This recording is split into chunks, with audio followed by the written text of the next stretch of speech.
पंथ के लोग आए हमारे आपके बीच कहे कि मात्र मानव के जीवन में गुरु अनिवार्य है।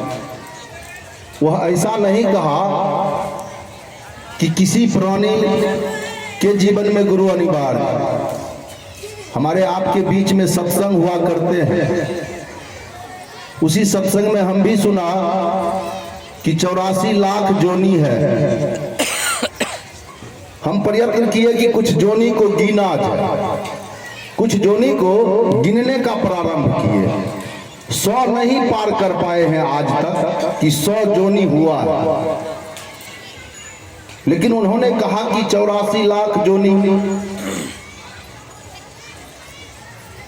और 84 लाख जोनी में उन्होंने कहा कि यह मनुष्य का तन जो मिला है जिसको, ये मनुष्य सबसे बुद्धिजीवी प्राणी है। ये मनुष्य आप देखे होंगे कि कहीं भी कोई भी काम को किया है मानव ही किया, मनुष्य ही किया। फिर भाई साहब जब ये चेतनशील प्राणी है, फिर इनको गुरु की क्यों आवश्यकता कहा गया है? इन्हीं आदमी को गुरु क्यों अनिवार्य कहा गया है? कहीं ना कहीं हम में वो ज्ञान नहीं है, समझ नहीं है, जिसके लिए कि हमको ही मात्र जिस तन में आए हैं, जिस जगह हम लोग आए हुए हैं, हमको गुरु अनिवार्य कहा गया है। आज तक गाय को गुरु देखे हैं गुरु बहन लोग? भैंस का गुरु देखे हैं? कोई पशु पक्षी को गुरु देखे? नहीं। मनुष्य के जीवन में गुरु अनिवार्य कहा गया है। और हम आप जैसे गुरु विचार में चलेंगे तो आप थोड़ा विचार कीजिए, ये गुरु परंपरा आई क्यों, ये आदि काल से आई क्यों? हम लोग ऐसा सुने हैं वो महादेव के विषय में कि महादेव वो आदि गुरु है, गुरुआधिपति है, वो गुरुओं के राजा हैं। अगर ऐसा नहीं होता तो हम आप जो सुने हैं सत्संग में, प्रवचन में कि भगवान बृहस्पति, आप इंद्रासन में जितने देवता को जानते हैं, जितने भगवान को जानते हैं, वह 34 करोड़ क्यों नहीं हो? उनके सारे के सारे लोगों के गुरु है भगवान बृहस्पति। आप चले आइए इधर, रावण के वंशज, वह कंस हो, हिरण्यकश्यप हो, रावण मतलब इत्यादि जितने ये रावण परंपरा के लोग हैं, राक्षस प्रवृत्ति के लोग हैं, इनके भी गुरु हैं। इनके सारे के सारे गुरु आप जानते हैं, याद कर लीजिए मात, ये सबके गुरु है दैत्य गुरु शुक्राचार्य। ऐसा आप लोग जाने हैं कि नहीं जाने? हम लोग सत्संग में आए, बाबा इस मंच पर बैठा, अब बाबा नहीं कहेगा कि गुरु बहन काहे गप करते हैं। वो बाबा सुरता में आए, रामायण का एक चैप्टर उल्टा दिया, चाहे वह बाल काल हो, किशोरावस्था हो, वनवास का अध्याय हो, वो आएंगे बाबा, वह चैप्टर सामने खोल दिया। अपने आसन पर बैठे हुए हैं, वो अध्याय चल रहा है। भगवान मां कैकेयी के कहने पर वह पुनः वनवास चले गए, ये हुआ वो हुआ आदि अनंत तक सुना दिए।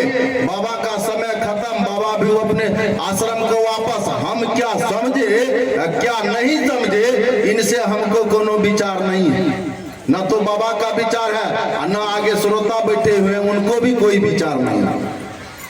अगर इस सत्संग का प्रभाव हमारे आपके जीवन में उतरता तो ये भगवान बृहस्पति का गुरु आप जानते हैं कि कौन आदमी है? आप लोग भी जानते हैं शुक्राचार्य के कौन गुरु है, ये दोनों के आप लोग भी जानते हैं।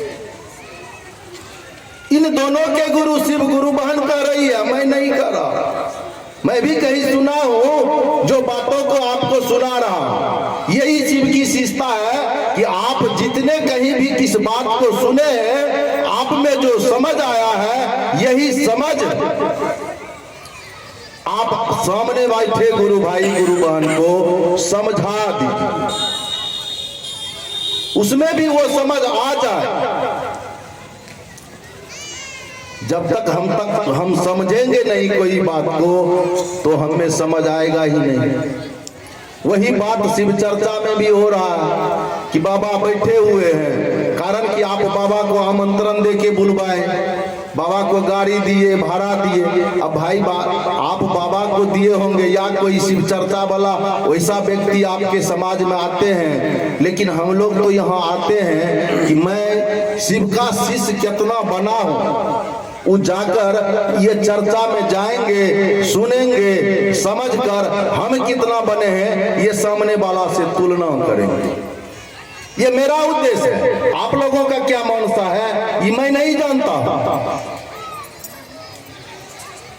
उसी तरह हमको आपको चाहिए कि ये दोनों के गुरु जब महादेव हुए हैं, तो क्या वह महादेव आज गुरु के रूप में नहीं काम करते हैं, जो बीच में इतना गुरु आ गए।